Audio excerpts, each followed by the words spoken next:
ብርሃንን ማለት ነው ወደ ቤተሰቦቿ ሸኝታት ነበረ። ግን ደግሞ እሷ እንደፎከረችውና እንዳሰበችው ሳላደርግ አልሄድም በማለት እንግዲህ አልሄድም በማለት ቀጥታ ወደነ አደይ ቤት ተመልሳ መታለች ማለት ነው። እሱ ምንድነው እንግዲህ እንዲህ ስታስጨንቅሽ እንዲህ ስታስቸግርሽ የነበረችውንማ ፍቅርን ዋጋ ሳላስከፍላትማ አልሄድም እንደዚሁማ አልሄድም በማለት እንግዲህ ስትፎክር የነበረችው ብርሃኔ ያው አድርገዋለች ማለት ነው። ምክንያቱም እንግዲህ ሁሉም እንትን ባሉበት በሌሉበት ጭር ባለ ሰዓት ማለት ነው ወደ ቤት የመግባት እንትን ገብታለች ማለት ነው። እና ፍቅርን ቀጥታ ወደ ፍቅር ክላስ ነበር የገባችው። ስለዚህ ፍቅርን አንገቷን ይዛ እያስፈራራቻት ነበረ። ማን ይደርስላታል የሚለውን እስኪ ግምት ላይ እናንተ አስቀምጡ ማለት ነው። እኔ እነ ባርኮኔ እና ሁላቸውም ይመጣሉ ብዬ አስባለሁ። ግን በአንደኝነት አደይ ትደርሳለች የሚል ሀሳብ አለኝ። ስለዚህ ያው አደይ ትደርሳለች ያለውን ነገር እንትን ትላለች ብዬ አስባለሁ። ፍቅር ምንም አትሆንም። ግን ደግሞ እንደዚህ አይነት ማስፈራሪያ እንኳንም ደረሰ ብዬ የማስበው ማለት ነው። ምክንያቱም አደይ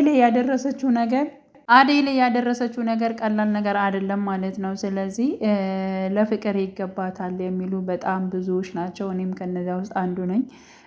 በብዙ ነገሮች ጎርታታለች ማለት ነው አደይን ማለት ነው። እንደምታውቁት ያው አሳግታታለች። ያላለችውን አለች ትላለች። እንደዚህ የማትለው ነገር የለም።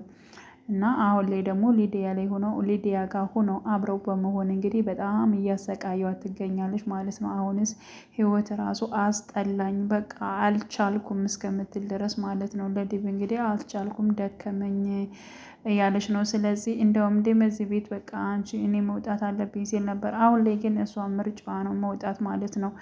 እና በመታገስና ልጅ ነች በማለት እንግዲህ ፍቅርን እስካሁን ችላት ነበረ። ከዚህ በኋላ ግን እዚህ ቤት አልቀመጥም ብላ በጣም እየተበሳጨች ስትናገር ነበረ።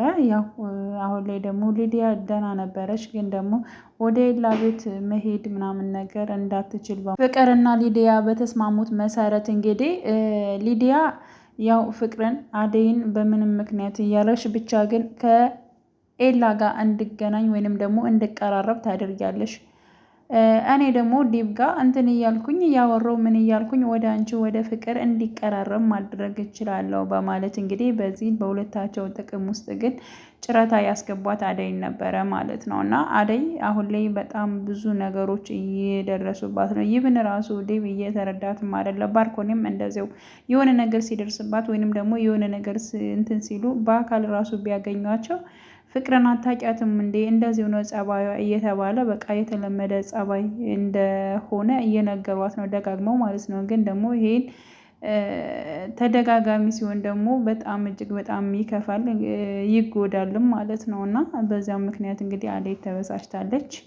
እና በዚህ መልኩ ደግሞ ምናልባት አሁን ብርሃኔ ማለት ነው ፍቅር ጋር ባደረገችው ነገር ካገኟት እጅግ በጣም ነው ለአደይም እንዲሁም ደግሞ ለብርሃኔ እጅግ በጣም ጥሩ አይደለም ማለት ነው።